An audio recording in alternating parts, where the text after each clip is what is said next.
All right, we've got one more speaker here before our break. Our next speaker is here to share how he utilizes the latest technology in patient care. Dr. Micharl Kurisu is an osteopathic family physician with extensive training in hands-on techniques for the diagnosis and treatment of many different chronic diseases. Dr. Kurisu is very interested in the future direction of medicine and has created the Measured Wellness Clinic to help empower patients through the monitoring of detailed data from wearable devices. He helps them understand this data to optimize their health. So please join me in welcoming Dr. Micharl Kurisu. Thank you so much. It's great to be here. Thank you to the Institute for hosting, Dr. Malik and everything, but I also want to pause and give a big thanks, because I've run hundreds of conferences and produced many of them, to all the people behind the scenes that make this conference work. So Liz and Camber have helped us, and there's probably dozens of others, and the incredible AV team. This is the best AV team I've ever seen in any conference that I've done. And actually, thanks for that lecture. It was a great intro and great segue into the lecture that I'm going to be doing. And there's this, she talked about precision medicine. There's this new movement for what they call P4 medicine. So it's predictive, precision, prevention, and then the last one is participatory. So I'm going to talk to you guys about how to do some participatory things. And I'm glad Ashley brought it up, because I was going to have people move, because my wearable told me I should be moving because I was sitting too long. But it's also tracking my stress. So it's told me to breathe while I was sitting over there. So I think we should all do a participatory model here, and everyone just sit in silence and take 2 big cleansing breaths.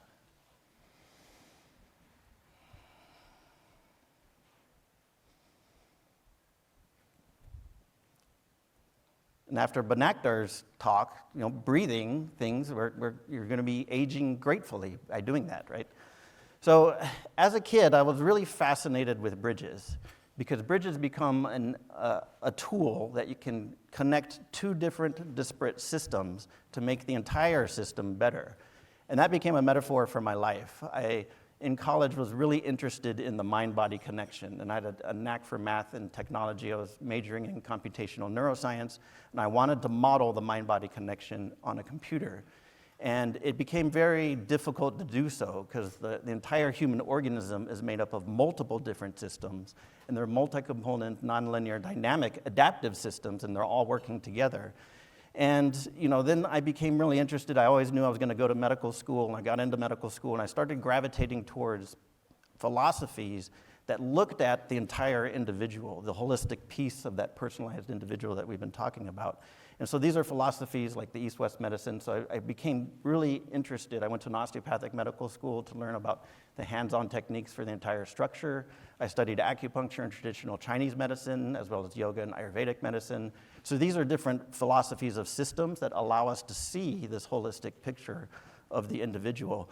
I went to UC San Diego, down in San Diego, for family medicine as residency. And then, there we go. And stayed on as faculty and became the founding director and director for the Center for Integrative Medicine. So I had Dr. Malik's job down in San Diego for the last 15 years. So I know the struggle for people that are out there that are in integrative medicine fields, because you're trying to build these bridges of all the different silos in medicine and connect everything together. So I applaud you for what you do. Thank you for what you do. And I know the struggle it takes to build that bridge. So anyway, I became very interested in studying this holistic picture of the individual. And a few years ago, I came across this quote of "The doctor of the future will be oneself" by Albert Schweitzer. And this is supposed to be a metaphysical quote, right? Some like "Noti Satan" is "know thyself." And so, but I started thinking about it with today's technology of where we are, with all the different devices we have, with AI on the rise and machine learning, and the full genome being sequenced. What does this really mean? With the doctor of the future be oneself? Like, what is the future of medicine? Where's this going? And what does the future patient have to do with all of this? And about that time, a future patient walked into my office. This is Professor Larry Smarr of computer science down at UC San Diego. He was the director of the Cal-IT2 Institute, which connects both UC Irvine and UC San Diego for California. He was, at the time, one of the most quantified human beings on the planet.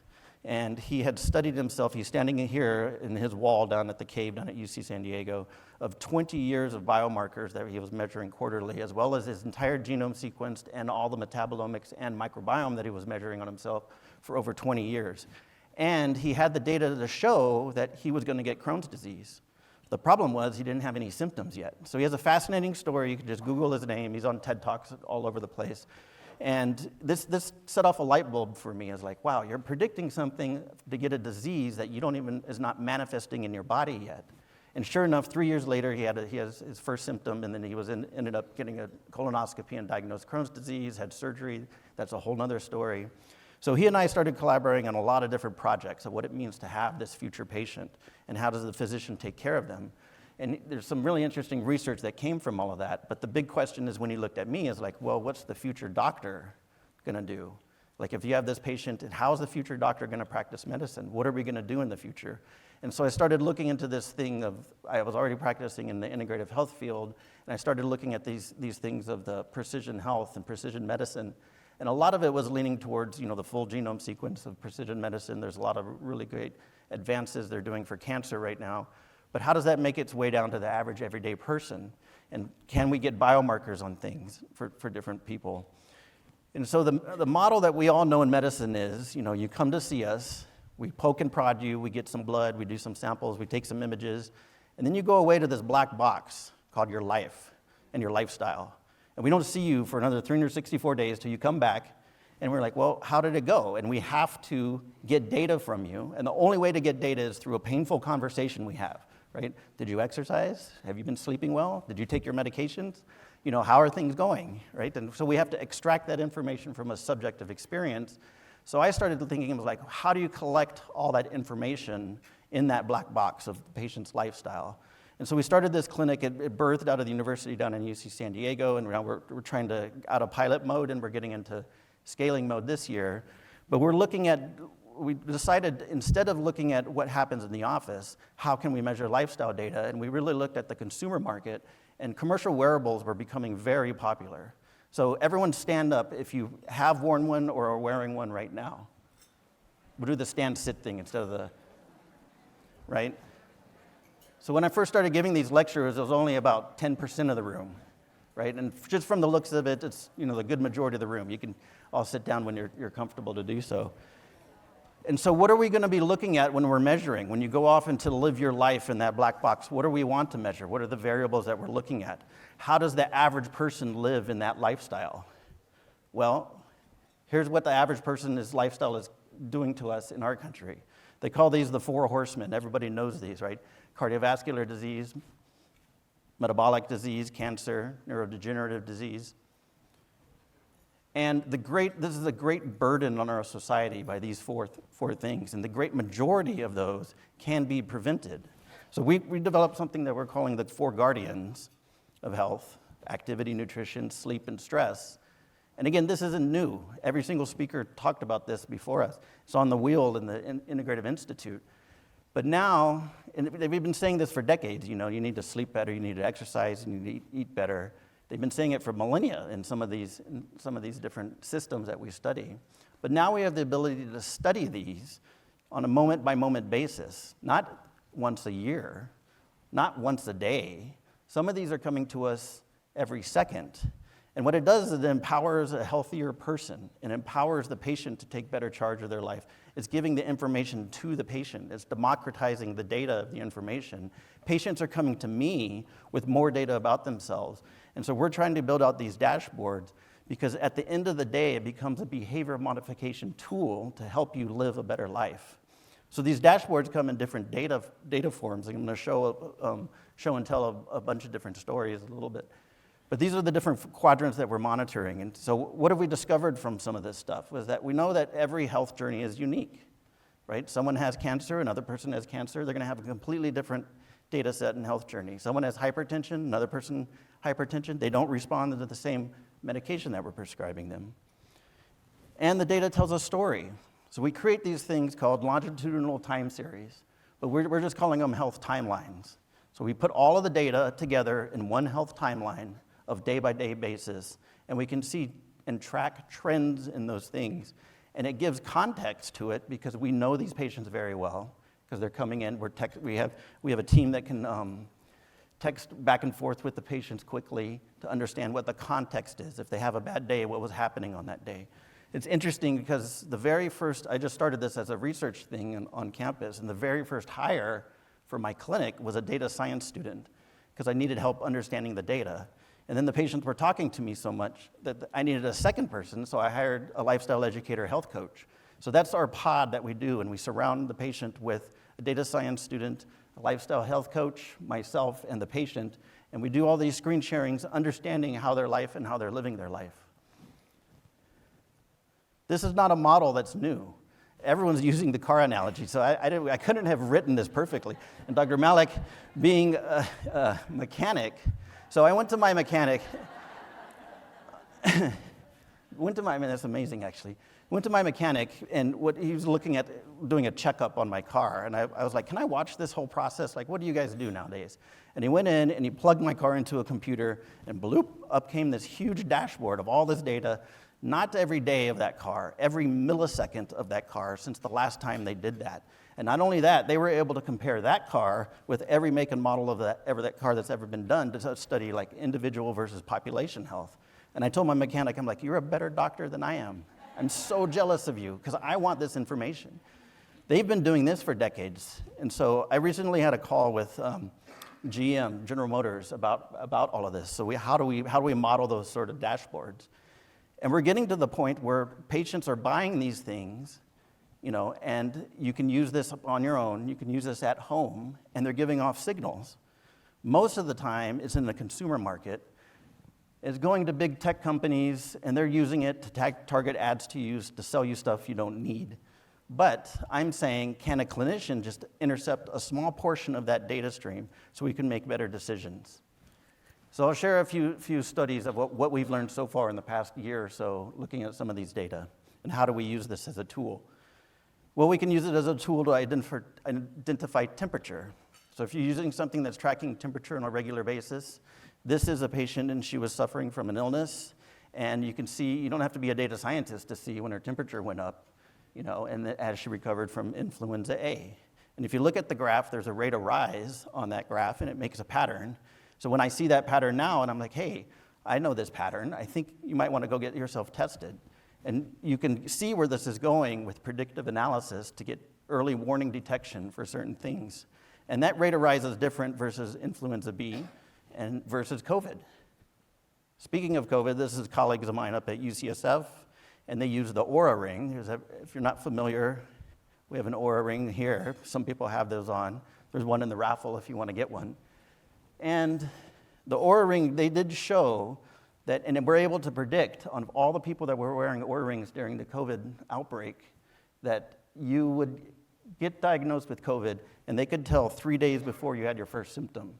So you were asymptomatic before you had symptoms. They could say, hey, you're heading in this direction. Of course, this study was retrospective, but you can see where this is going. Tracking temperature can lead to many other things. We can predict when you're going to have your LH surge down to the hour.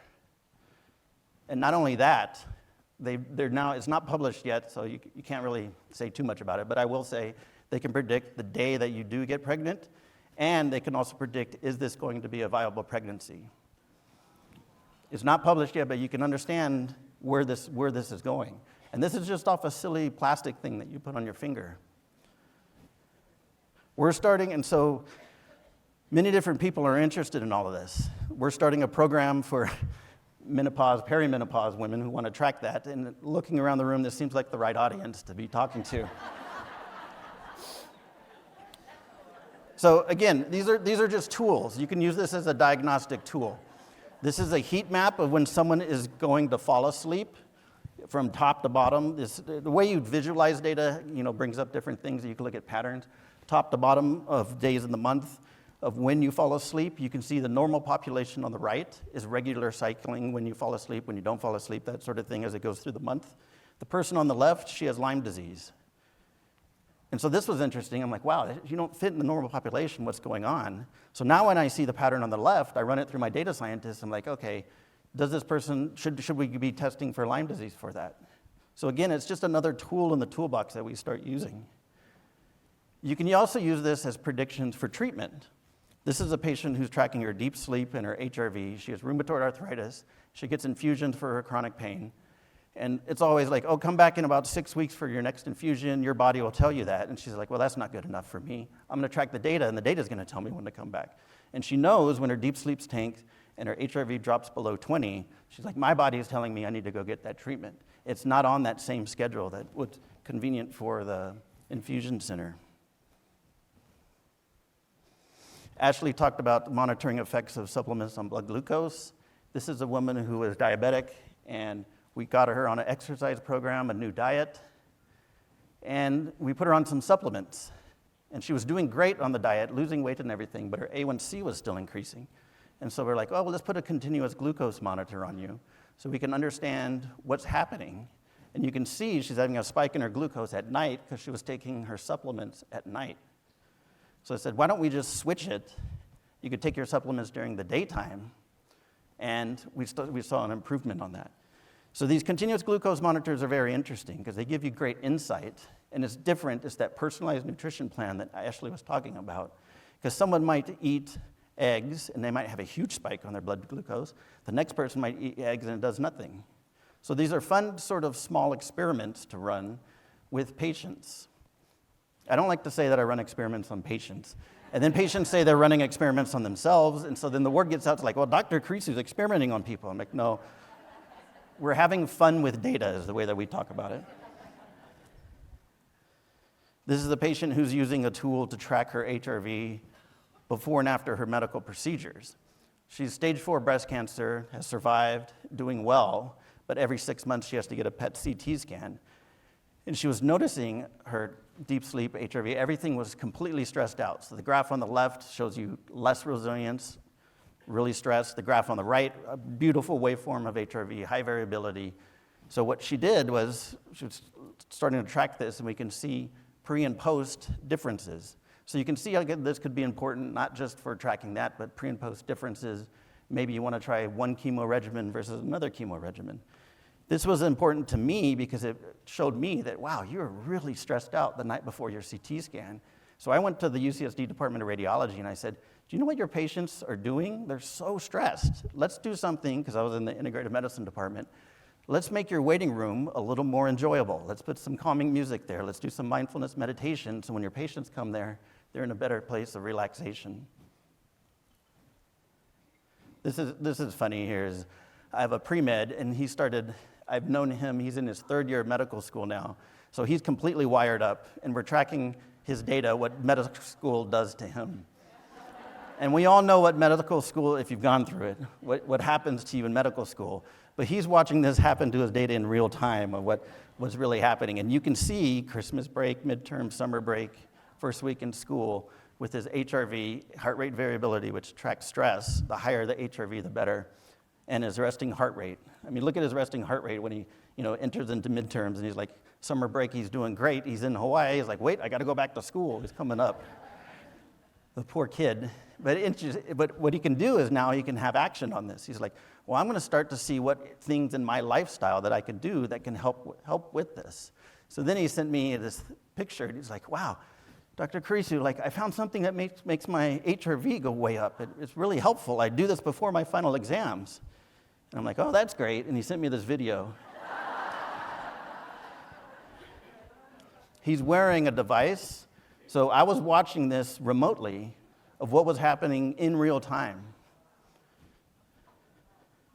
These poor med students, we put them through so much. We're starting a program at the school, and I'm going to have him lead it. But the next incoming class of students, there's going to be a pilot program of about 25 students, and they're all going to get wired like he is. And they're going to track themselves through medical school, and that's going to be their study capstone project at the end to publish papers on of what they've learned about themselves. It's a great exercise in like getting the data to use it as a tool for self-healing.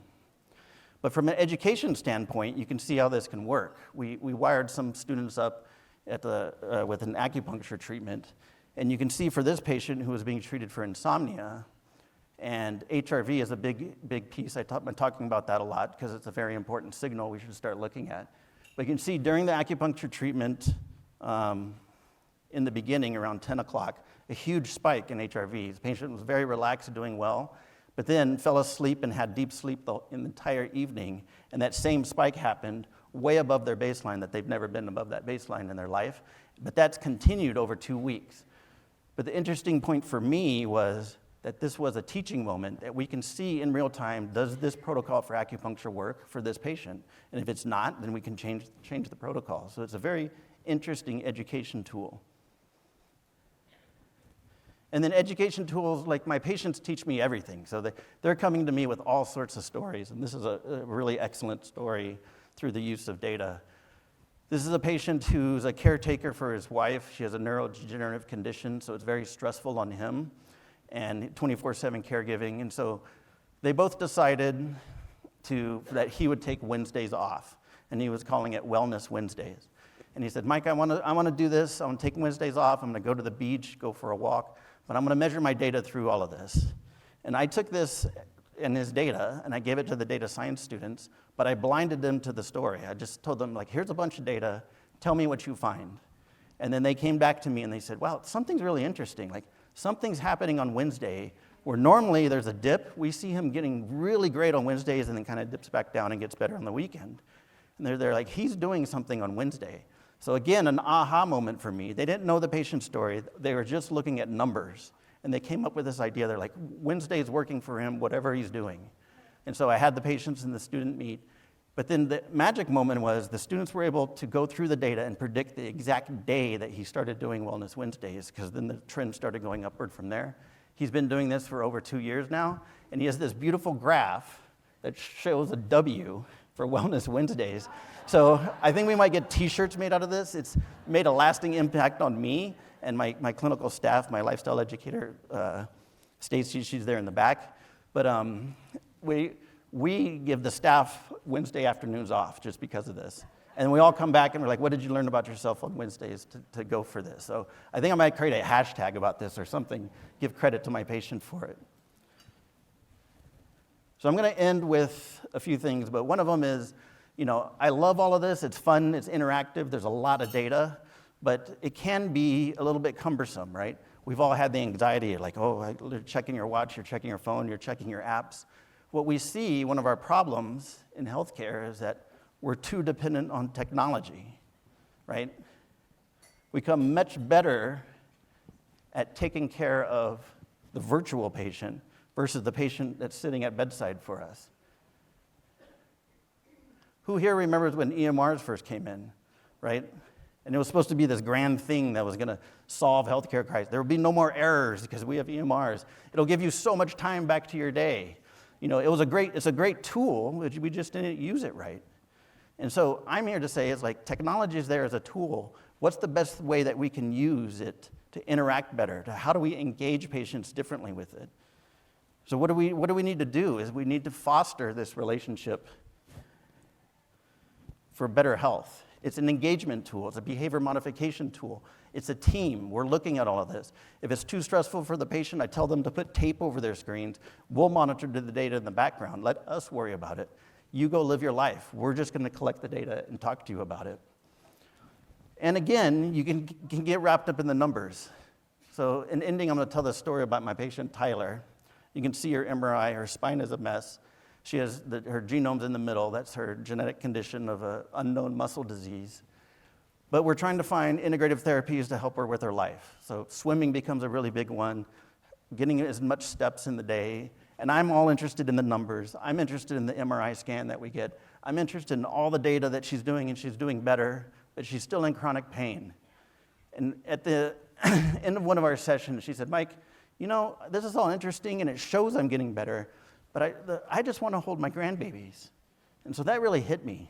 I'm like, oh, yeah. It's not about the numbers. It's about you holding your grandbabies. So let's set up this whole experiment with you that the end outcome is holding your grandbabies. Let's not worry about the numbers. Let's get to that piece. Let my team worry about the numbers. Let me help you hold your grandbabies. And one of the days they said, hey, Tyler had a really good day. What were you doing? And I called Tyler, like, what were you doing that day? She was able to pick up and hold her grandbabies. So to me, this is a successful clinical trial, right? This is true patient-centered outcomes. And I love this photo because she's wearing her Apple Watch in it, that's secretly gathering all this wonderful data about patient centricity. I'll leave it at that. Thank you very much.